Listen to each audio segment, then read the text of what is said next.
Hello and welcome back to episode 9 of Unknown to World Known, Club 6 with Barcelona. We're back once again, and since you were last with us, we've been in more good form. So we, of course, had won the Copa del Rey final, and since then we beat Almeria 4-0. We then beat Osasuna 5-0. And then the first leg of the Champions League game, we beat Real Madrid 4-0. And also in the league, Real Madrid dropped points last week. They lost to. Oh no, they drew with Celta Vigo. Sorry, did they lose the week before? They did. They lost to Real Valladolid. I knew they'd had a loss recently, which means today, if we can beat Malaga and they lose to Villarreal, we are champions. Otherwise, if we win and they win, it could go into the Valencia game. But there's the chance we win the title today. So let's go and see how we're lining up today. And the lineup for today we have Claudima in goal, a back four of Aarons, Pardini, Jorge, and Nguyen. Julio and Carlos are the holding midfielders, with Ortet on the right, Gerard through the middle, Damsgaard on the left, and Jorge up front. So let's see how we get on in this game. Of course, we won't actually know the result of the Real Madrid game until after this. So it would be, if they do lose, what we'll do after the game is we'll advance after it and just see if we win the title as a result of their game. If not, I suppose we've got to come back for the following game because we could win the title there. Ortet sends the ball in. I'm not quite sure how that hasn't ended up getting deflected into the goal with how many bodies were in the way. But so far, so good. We're 10 minutes in and they've got a red card. So on that note, we're going to demand more and attack them. Because you would think with the extra space that we're going to get now, we should be able to exploit it quite well. Ortet breaking down the right hand side. Sends it all the way across to Carlos, who plays it back to Damsgaard. And now it's to Julio, who's got Aarons with him. Aarons trying to get a burst of pace. That was not a penalty. I'm pretty sure it's being given as one. I haven't got this light on. I'm pretty sure it's been given as a penalty, but it just wasn't a penalty. Jorge is going to step up, I think. No, Carlos, sorry. And puts us 1-0 up. I don't think it was a penalty, but when you get given them, you score them. An important thing to note as well, as we are nearing the transfer window, Kai Havertz, there's interest in him from Bayern Munich. He's turning 32 over the summer. So that combined with the fact that he's valued at 64 million, I've kind of decided if we get an offer of like 64 or above, then Kai Havertz is on his way out just because you've got to accept that amount of money, and I think we'll find a replacement for him for less, I would imagine. And we've got our budget for next season. I think it's 88 million, if I remember correctly.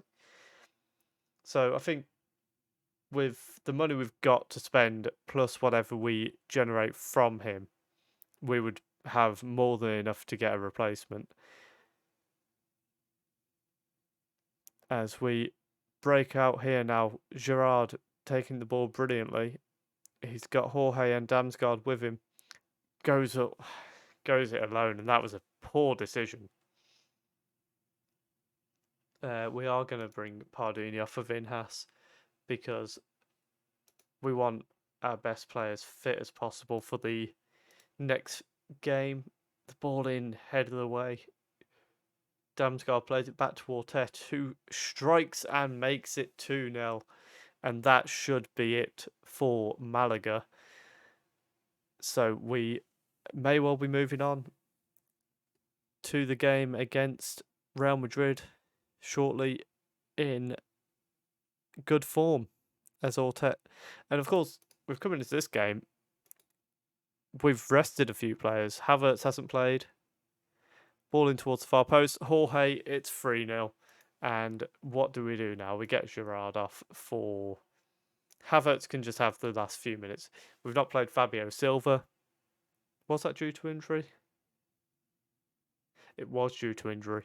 He's got a knock. He's out for about 10 days. So it's not serious. He'll probably be back for the Valencia game, to be honest. But does miss out on the second leg in the Madrid game, but that doesn't bother me when we're 4-0 up. And yeah, we've rotated a bit. And Nguyen's had a rest. No, he hasn't. He was meant to have had a rest. De Vern's had a rest. Nico and Kone have rested. And now we've got Damsgaard and Gerrard off. A lot of our first team players are having a rest either by not starting the game or by not finishing the game.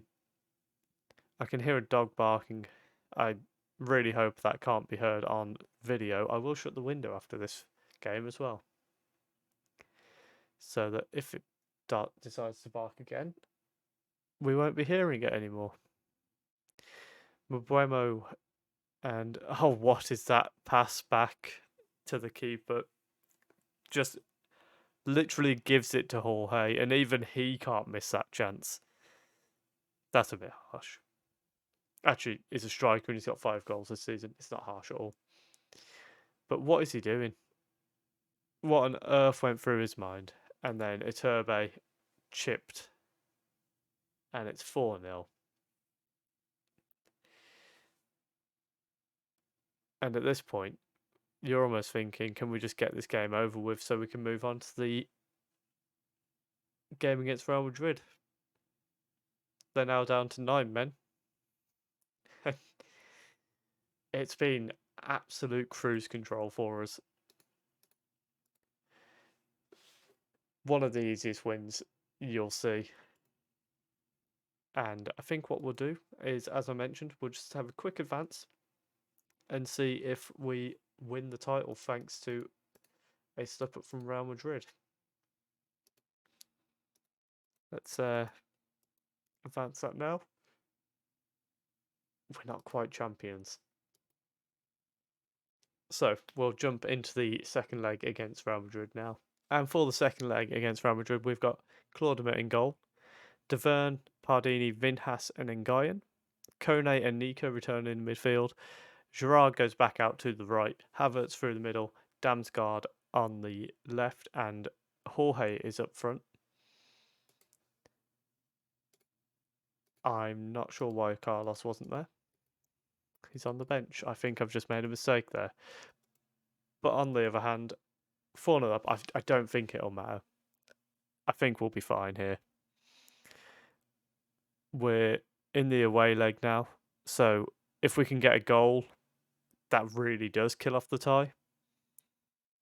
As much as 4-0 should anyway. And Jorge's got a chance here, and he's got the goal that kills the tie. 5-0 on aggregate, and Real Madrid now needs 6 to win the tie. Absolutely fantastic start, and Jorge tried to make a mess of it, but does make a statement to me about the fact that I criticised him a moment ago. He still might be on his way out in the summer. I'm not sure. Carlos is probably still better than him. And it depends what he's worth as well, to be fair. But I feel in a game where we're 4-0 up, 5-0 up, it's a good chance to talk about my transfer plans. So Havertz is likely to be going just because of his age and what he's valued at. That seems like a great chance for us to generate some money.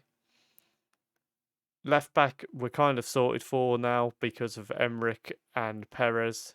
We spent a lot of money on Perez, so we've got to give him time to come good.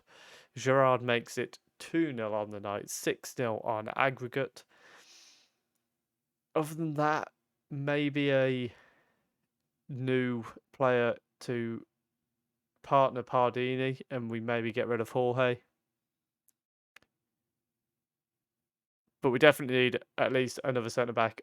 I'd like ideally go for a starting one, but we've got the starters there. Vinhas and Pardini can do the job. Jorge and Pardini can do the job, but Sula is on his way out. He's retiring. Kimpembe, we didn't even register for the league, so he's obviously got going as well. So we definitely need at least one more centre back, even if it is somebody who comes in rotation rather than a guaranteed starter. I think if Pardini's the guaranteed starter of our back four, but that'll be where we're looking to strengthen. Gerard has just got injured, potential foot injury, so Ortet is coming on.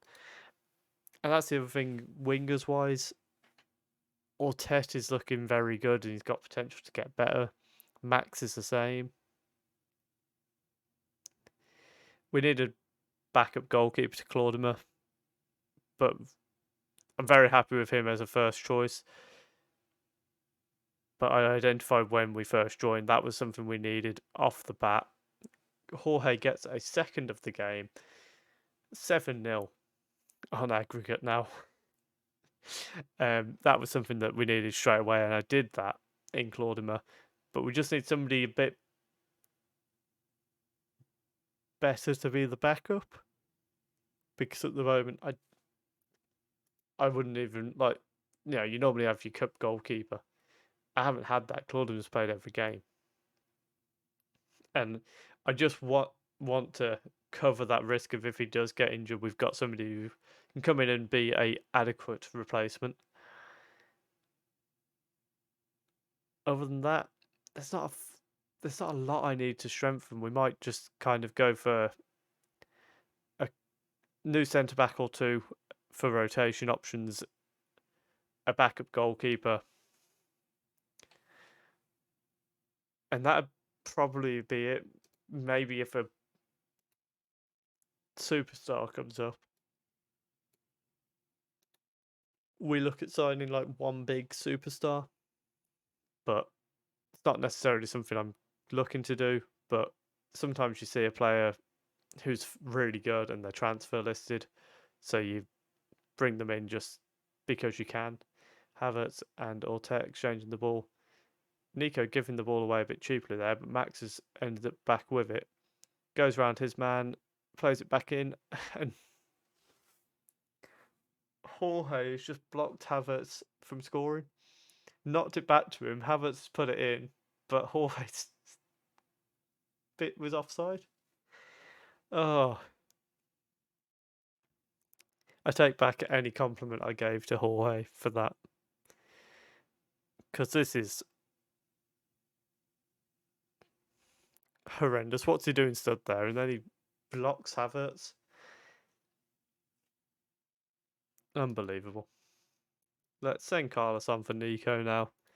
Again, at this point, we're just looking at Nico's very tired. He's played a lot this season, so let's get him off and make sure he's fit going into the last few games of the season and, of course, into the Champions League final. Because, let's face it, we're in the Champions League final now. Havertz is breaking and has a go, sends it wide. But this has just been demolition in the what would this be, the 5th El Clasico of the season? Real Madrid get one back, but it's no problem to me. I'm not worried about it at all. Yeah, I think this is the 5th El Clasico because we had the 2 in the league. Did we have one in the Super Cup? I don't think we did we? 2 in the league, Copa del Rey final, and then these 2 games. So 5 El Clasicos this season, I believe. We're going to say, absolutely brilliant, but we've got work to do still. So here's the other Champions League semi-final. Chelsea and Leipzig will just advance. I think we're going to end up... I've got a weird feeling Leipzig are going to turn this game around. For the record, Chelsea are 6th in the Premier League. Leipzig are 4th. I've got a weird feeling Leipzig are going to win this. Oh, well, they won the game, but not quite enough to qualify for the final. So, Champions League final in 2031, Chelsea versus Barcelona at Rajko Mitic, which is in Serbia. It's Red Star Stadium, 55,000 capacity. It's a weird one. What we will do now is we'll come back straight away tomorrow for the Valencia game, because that is potentially title winning. If we win that game, we are champions. And then either way, we'll probably play the Real Sociedad game as well. So it's two games in the episode, and then the Champions League final special will be on Tuesday, if I've calculated that right. I record these a couple of days ahead, so yeah, I think this Champions League final will be on Tuesday, I believe. You'll figure it out. It's in 2 days' time from whenever this is. If you have enjoyed that, please do leave a like, subscribe. If you are enjoying the series, comment down below your Champions League final predictions. And thank you very much for watching.